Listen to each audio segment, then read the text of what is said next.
नमस्कार, आपका स्वागत है। ये है 12 मार्च 2026 का स्टाइलो न्यूज़ इंटेलिजेंस अपडेट।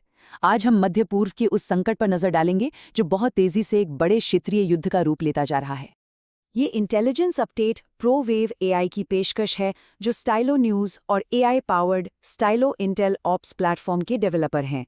आज की इस ब्रीफिंग में हम बात करेंगे प्रमुख सैन्य तनावों की, इसमें शामिल ताकतों के क्या मकसद हैं और कैसे इस संघर्ष का असर पूरी दुनिया पर पड़ रहा है। और आज की सबसे बड़ी खबर, संघर्ष के 12वें दिन यानी 11 मार्च को ईरान के IRGC ने युद्ध शुरू होने के बाद से अपनी सबसे बड़ी और गंभीर सैन्य कार्रवाइयों का ऐलान किया है। ये इस बात का संकेत है कि ये लड़ाई अब एक नए और कहीं ज्यादा खतरनाक दौर में दाखिल हो चुकी है। तो सवाल ये है कि हम इस नाजुक मोड़ तक पहुंचे कैसे? इसे समझने के लिए आइए पिछले 2 हफ्तों की घटनाओं पर एक नजर डालते हैं कि कैसे ये तनाव इतनी तेजी से बढ़ा। इन घटनाओं से पता चलता है कि कैसे हमलों और फिर जवाबी हमलों का एक सिलसिला शुरू हो गया। देखिए, 28 फरवरी को अमेरिका और इजराइल के हमलों से इसकी शुरुआत हुई। फिर 4 मार्च को एक अमेरिकी पनडुब्बी ने ईरानी जहाज IRIS दीना को डुबो दिया। इसके जवाब में 5 और 6 मार्च को ईरान के IRGC ने एक अमेरिकी तेल टैंकर पर हमला किया और तेल अवीव पर मिसाइलें दागीं। 7 मार्च को हुर्मुज़ जलडमरू मध्य को एक प्रतिबंधित सैन्य क्षेत्र घोषित कर दिया गया। और अब 11 मार्च को ईरान ने 2 टन वॉरहेड वाली बैलिस्टिक मिसाइलों समेत अपनी सबसे तीव्र और गंभीर सैन्य कार्रवाइयों का ऐलान कर दिया है।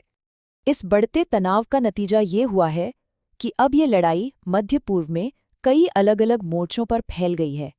ये लड़ाई अब किसी एक देश की सीमा तक ही सीमित नहीं रह गई है।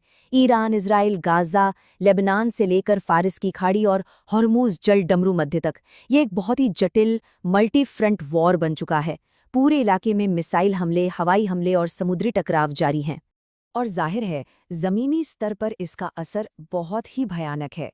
इस रणनीतिक टकराव की वजह से गाजा और लेबनान में एक बड़ा मानवीय संकट खड़ा हो गया है। बड़ी संख्या में लोग विस्थापित हुए हैं और आम नागरिकों की जानें जा रही हैं। अब ये समझने के लिए कि ये संघर्ष आगे क्या मोड़ ले सकता है, ये जानना जरूरी है कि इसमें शामिल मुख्य पक्ष आखिर चाहते क्या हैं, उनके घोषित उद्देश्य क्या हैं।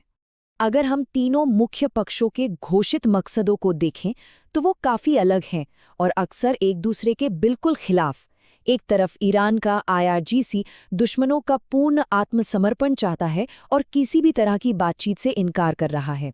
दूसरी तरफ अमेरिका का कहना है कि उसका लक्ष्य ईरान की सैन्य क्षमता को कमज़ोर करना और परमाणु विकास को रोकना है, और इजराइल और हिजबुल्लाह जैसे उसके क्षेत्रीय प्रॉक्सीज से होने वाले खतरों को खत्म करना चाहता है।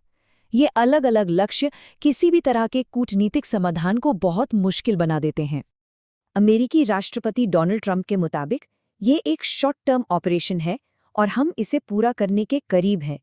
तो अमेरिका के नज़रिए से ये एक सीमित कार्रवाई है जिसका एक तय अंत है।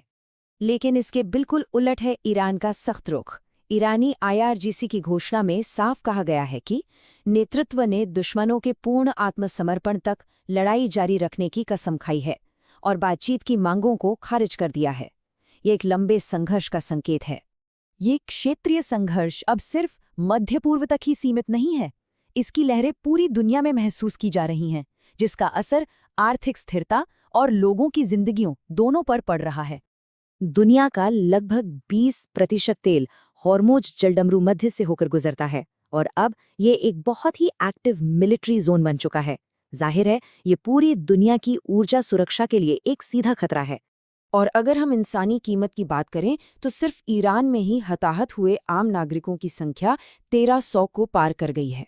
इसके अलावा, जैसा हमने पहले भी जिक्र किया, गाजा और लेबनान में भी मानवीय संकट लगातार गहराता जा रहा है।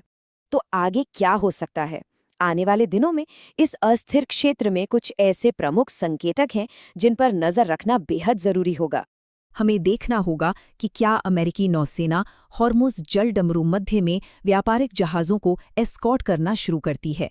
अमेरिका और रूस के बीच जो उच्च स्तरीय कूटनीतिक बातचीत चल रही है, उसका क्या नतीजा निकलता है?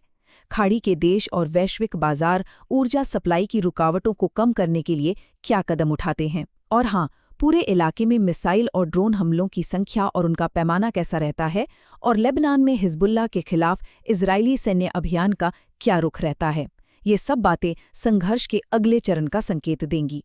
इन सभी घटनाओं और इनके रणनीतिक असर का अगर आप और भी गहरा विश्लेषण चाहते हैं तो पूरा स्टाइलो न्यूज़ इंटेलिजेंस अपडेट जरूर सुने। ये सभी प्रमुख चैनलों पर या इस पोस्ट में दिए गए लिंक से उपलब्ध है।